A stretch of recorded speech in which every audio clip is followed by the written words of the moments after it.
ಭಿಕ್ಷೆ ರೀತಿಯಲ್ಲಿ ಪರಿಹಾರವನ್ನ ಕೊಟ್ಟಿದ್ದಾರೆ ಅಂತಹ ಡಿ.ಕೆ. ಸುರೇಶ್ ಅವರು ಟೀಕೆಯನ್ನ ಮಾಡಿದ್ದಾರೆ.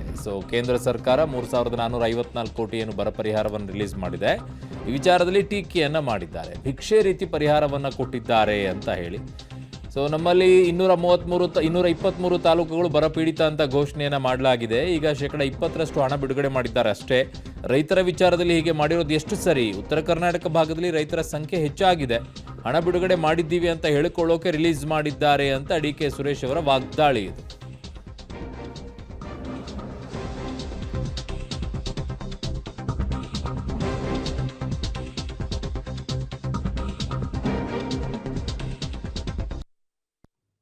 ಘೋಷಣೆ ಮಾಡಿ ಸುಮಾರು 6 ತಿಂಗಳು ಮೇಲಾಗಿದೆ. ಇದುವರೆಗೂ ಕೂಡ ಅವರು ಕೊಟ್ಟಿಲ್ಲ. ಕೊಟ್ಟಿರ್ತಕ್ಕಂಥದ್ದು ಕೇವಲ ಭಿಕ್ಷೆ ರೀತಿಯಲ್ಲಿ ಕೊಟ್ಟಿದ್ದಾರೆ ಹೊರತು ಬೇರೇನೂ ಅಲ್ಲ. ಇದು ಮಲತಾಯಿ ಧೋರಣೆ ಅಲ್ಲದೆ ಬೇರೇನೂ ಅಲ್ಲ. ಕರ್ನಾಟಕದ ಕನ್ನಡಿಗರಿಗೆ ಪ್ರತಿಯೊಂದು ಸಂದರ್ಭದಲ್ಲೂ ಕೂಡ ಅದರಲ್ಲೂ ವಿಶೇಷವಾಗಿ ರೈತರ ವಿಚಾರದಲ್ಲಿ ಈ ರೀತಿ ಮಾಡ್ತಕ್ಕಂಥದ್ದು ಎಷ್ಟು ಸರಿ ಅನ್ನೋದನ್ನು ಇವತ್ತು ಪ್ರತಿಯೊಬ್ಬ ಕರ್ನಾಟಕದ ರೈತರೆಲ್ಲರೂ ಕೂಡ ಚಿಂತನೆಯನ್ನು ಮಾಡಬೇಕು. ಈ ಕೊಟ್ಟಿರೋದು ಕೇವಲ 20% ಮಾತ್ರ.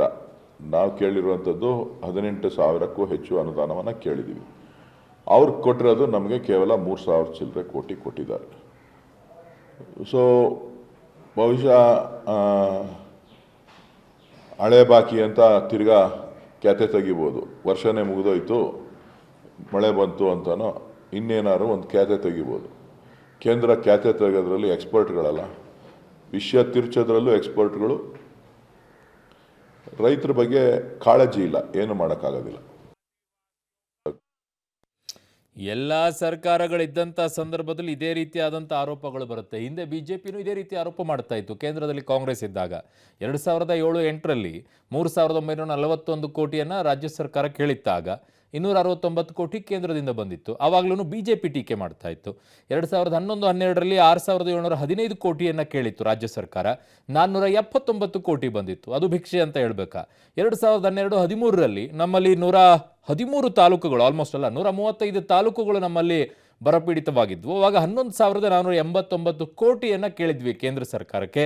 ಆಗ 530 ಕೋಟಿ ಬಂದಿತ್ತು. ಆಗ ಕಾಂಗ್ರೆಸ್ನವ್ರದ್ದು ಏನು ಹೇಳ್ತಾ ಇದ್ರು? ಇಲ್ಲ ಕೊಟ್ಟಿದ್ದಾರೆ ಬರ ಪರಿಹಾರವನ್ನಂತ. ಈಗ ಬಿಜೆಪಿ ಅವ್ರನ್ನ ಕೇಳಿ ಅದನ್ನೇ ಹೇಳ್ತಾರೆ, ಕೊಟ್ಟಿದ್ದಾರೆ ಬರ ಪರಿಹಾರವನ್ನ ಅಂತ ಹೇಳಿ. ಈ ಕಂಪ್ಯಾರಿಟಿವ್ ನಡೆಯುತ್ತೆ, ನೋಡ್ತಾ ಇರಿ.